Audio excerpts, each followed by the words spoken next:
NVIDIA के RTX 3080 cards crash हो रहे हैं और क्रैश का कारण बताया जा रहा है कुछ कैपेसिटर्स को, मतलब जो कैपेसिटर्स यहाँ पर डिफेक्टिव नहीं है, जो एक्चुअल मॉडल के कैपेसिटर्स लगने चाहिए थे उस GPU को प्रॉपर तरीके से हैंडल करने के लिए, वहाँ कुछ AIB पार्टनर्स ने कॉस्ट कटिंग करी है। तो क्या इशू वगैरह है उसके बारे में डिस्कस करेंगे, कौन से कार्ड आपको परचेस करना चाहिए, नहीं करना चाहिए, किस में आपको ध्यान रखना चाहिए और क्या ध्यान रखना चाहिए, इसके बारे में सब बात करेंगे। और अगर आप इसके बारे में आर्टिकल वगैरह पढ़ना चाहते हैं तो यहाँ इगोर्स लैब में, आपको तो उल्टा दिख रहा होगा, इगोर्स लैब में पूरा आर्टिकल वगैरह है, तो आप जाके वहाँ चेक कर सकते हैं। लिंक डिस्क्रिप्शन में डाल दूंगा तो ज़्यादा अच्छा रहेगा। रेफरेंस के लिए मैं अपने GTX 1060 कार्ड से आपको बता रहा हूँ। इस चीज़ को आप ध्यान से देखिएगा, सुनिएगा, आपको समझ में आ जाएगा कि दिक्कत कहाँ हो रहा है। तो ग्राफिक कार्ड के PCB में जहाँ GPU लगा होता है, लेट मी शो यू, यहाँ ये इस ग्राफिक कार्ड का PCB है और इसके जस्ट पीछे तरफ ये बैक प्लेट है, तो पीछे यानी फ्रंट तरफ बोलेंगे मेरे ख्याल से, फ्रंट में आपको GPU मिलेगा और GPU के पीछे में यहाँ पर आपको ये कैपेसिटर्स मिलेगा। होप तो आप देख पा रहे होंगे अच्छे से। ये जो ब्लैक कैपेसिटर्स हैं इसको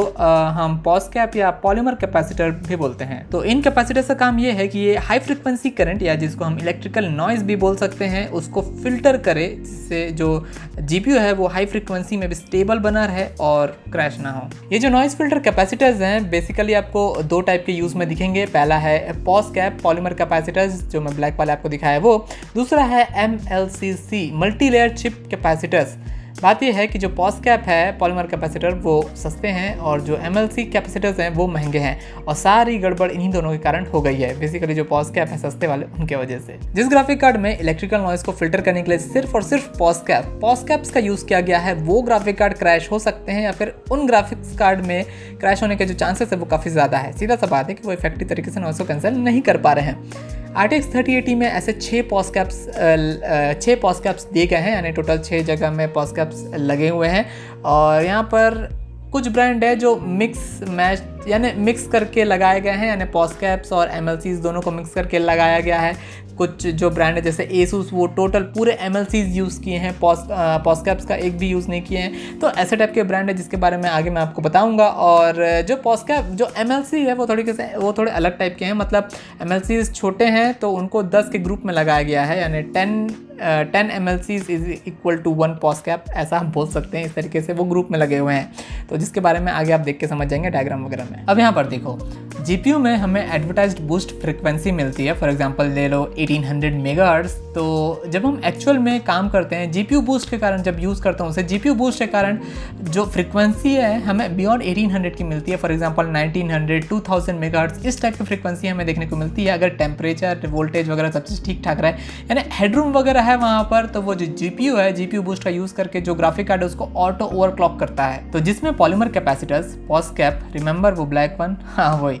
वो एडवर्टाइज बूस्ट फ्रीक्वेंसी में तो क्रैश नहीं करेंगे, लेकिन जैसे ही जो ग्राफिक कार्ड है GPU बूस्ट का यूज़ करके जो फ्रीक्वेंसी को फर्दर पुश करेगा, तो वहाँ पर जो सिर्फ पॉस कैप लगे वाले कार्ड है वहाँ पर वो क्रैश कर सकते हैं। एटलीस्ट उनके चांसेस काफ़ी ज़्यादा हैं क्रैश करने के। तो GPU अगर क्रैश करेगा तो आपको ऐसा लग सकता है कि जो प्रॉब्लम है वो ड्राइवर में है, या फिर जो GPU है आपका वो बैटर बेंड वगैरह है, नहीं है। तो अगर आपके ग्राफिक कार्ड में 6 पॉस कैप्स लगे हुए हैं तो मोस्ट प्रोबेबली जो प्रॉब्लम है वो आपके पॉस कैप्स में है। पॉस कैप्स के कारण वो ऐसा सब कुछ हो रहा है।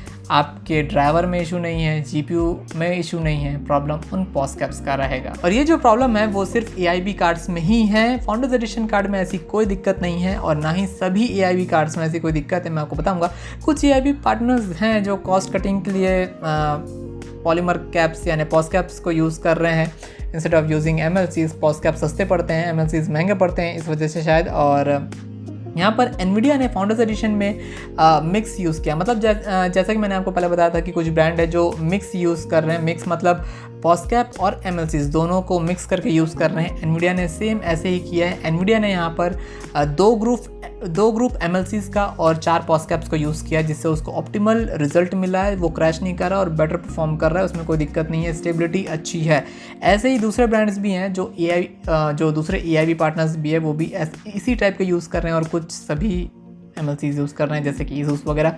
MSI और EVGA वो एक MLC ग्रुप और 5 पॉस कैप्स यूज़ कर रहे हैं, और कुछ हैं शायद ऐसे, मुझे अभी MSI और EVGA ही याद आ रहे हैं। और इस कॉन्फ़िगरेशन को ठीक कहा जा रहा है लेकिन उतना अच्छा नहीं है। मैं बोलूँगा इस चीज़ को अवॉइड करो, यानी कम से कम आपके ग्राफिक कार्ड में 2 ग्रुप MLCs के होने चाहिए और 4 पॉज कैप। ये एक रिकमेंडेड कॉन्फ़िगरेशन है। मैं बोलूँगा एनवीडिया ने भी अपने कार्ड में यही यूज़ किया और इससे उसको बेटर रिजल्ट मिले। हमने देखा है कि कोई RTX 3080 फाउंडर्स एडिशन कार्ड अभी तक ऐसा क्रैश नहीं किया है, तो हो सकता है ये काफ़ी अच्छा सोल्यूशन है।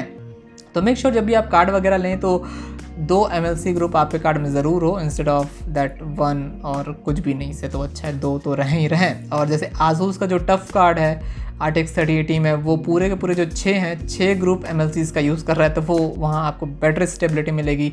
ASUS के कार्ड महंगे रहते हैं मानता हूँ, लेकिन वहाँ पर अगर इस टाइप के कंपोनेंट अगर लगे हैं तो आई थिंक इट वर्थ कि आप ASUS बाय करें अगर आप थोड़ा इन्वेस्ट कर सकते हैं। नहीं तो 2 ग्रुप MLCs और बाकी सब पॉज कैप, वो भी काफ़ी एक ऑप्टिमल तरीका है। Zotac Gigabyte इन कार्ड को आप मत ही परचेज़ करो जब तक कुछ अपडेट नहीं आता। मैं अपडेट डाल दूंगा तो उसको देखते रहिएगा। तो जब तक कोई अपडेट नहीं आता तब तक आप इन कार्ड को मत ही परचेज़ करो, क्योंकि Zotac Gigabyte ये जितने भी कार्ड्स हैं वहाँ पर 6 पॉज कैप्स ही दिए गए हैं, कोई MLCs वगैरह का यूज़ नहीं किया गया है फॉर कॉस्ट कटिंग, यानी कार्ड सस्ता करने के लिए ऐसा किए होंगे, तो ये कारण है। तो Zotac Gigabyte जस्ट इग्नोर। जो कार्ड बिक चुके हैं या फिर बिकने के लिए आ गए हैं मार्केट में, ब्रांड उनके साथ क्या करते हैं अब देखने वाला बात रहेगा, बाद में क्या होता है। लेकिन फिलहाल जैसे कि मैं बोला, जो सस्ते ब्रांड है उनको जस्ट अवॉइड करो। मीडियम और जो हाई एंड कार्ड है उनको आप कंसिडर कर सकते हो। मैं लिंक नीचे डिस्क्रिप्शन में डाल दूंगा, क्या लेना है क्या नहीं लेना है, तो आप उसको जाके देख लो अच्छे से, क्योंकि एक ब्रांड मेरे को फिलहाल अभी याद नहीं आ रहा है, चेक भी करना पड़ेगा एक चीज़। तो ये चीज़ आप ध्यान रखना। और ये जो प्रॉब्लम है वो हर किसी के साथ नहीं होगा या फिर नहीं हो सकता, क्योंकि अगर जो आप ठंडे एनवायरनमेंट में काम कर रहे हो या ठंडे एरिया में रहते हो या फिर आप कंट्रोल एनवायरनमेंट में हो, जैसे AC वगैरह लगा है, टेम्परेचर एकदम कम है, तो वहीं पर GPU अपने आप को एक लिमिट के बाहर बूस्ट करेगा। अगर आप गर्म एनवायरनमेंट में हो या फिर एक मीडियम टेम्परेचर है तो वहाँ पर हद से ज़्यादा बूस्ट नहीं करेगा GPU, तो वो शायद क्रैश देखे ही ना। तो ऐसा कुछ भी है, तो ऐसा कोई ज़रूरी नहीं है कि ये इंसिडेंट हर किसी के साथ हो, लेकिन अगर आप एक कंट्रोल एनवायरनमेंट में हो तो ये चीज़ें हो सकती है। लेकिन फिर भी यार ज़बरदस्ती ऐसा मैं गर्म जगह में रहता हूँ बोल के सस्ता कार्ड क्यों लेना, क्योंकि अगर आज नहीं तो कल कुछ ऐसा होता है और वो क्रैश होता है तो फिजूल पैसा वेस्ट हो जाएगा। जो यूज़र्स यहाँ पर महंगे कार्ड लिए हैं या फिर लेने वाले हैं ASUS वगैरह, या फिर आपने फाउंडर्स एडिशन कार्ड लिया है, तो ये सब टेंशन आप छोड़ दो क्रैश वगैरह का। आपके कार्ड सिक्योर हैं, अच्छे हैं, आपस मज़े से गेमिंग करो, हो गया, ये सब टेंशन छोड़ दो आप लोग। डिस्क्रिप्शन एक बार ज़रूर चेक कर लीजिएगा, क्या कार्ड लेना है क्या नहीं लेना है, वहाँ पर मैं डाल दूंगा और अपडेट वगैरह करते रहूँगा, तो चेक कर लीजिए उसको। और मेक श्योर कि जब भी आप कार्ड्स वगैरह खरीदें RTX सीरीज़ के, तो ये चीज़ें आप चेक कर लें किसी भी वेबसाइट में या फिर यूट्यूब वगैरह में सर्च कर लें टीयर डाउन वगैरह, या फिर कहीं भी आपको पता चल ही जाएगा ये। तो एक बार आप जो भी कार्ड खरीदने का डिसाइड करें, एक बार आप चेक कर लें इंटरनेट में, और लिस्ट में नीचे अपडेट करते रहूँगा, तो इस पर भी ध्यान दे सकते हैं। सो उम्मीद करता हूँ आपको वीडियो पसंद आई होगी। लाइक करिए अगर आपको पसंद आया, तो कुछ नहीं आया तो कमेंट करके ज़रूर बताइएगा, और आपको क्या लगा जो भी है अपने थॉट्स ओपिनियन शेयर ज़रूर करिएगा कमेंट करके। सो I'll see you guys in the next one.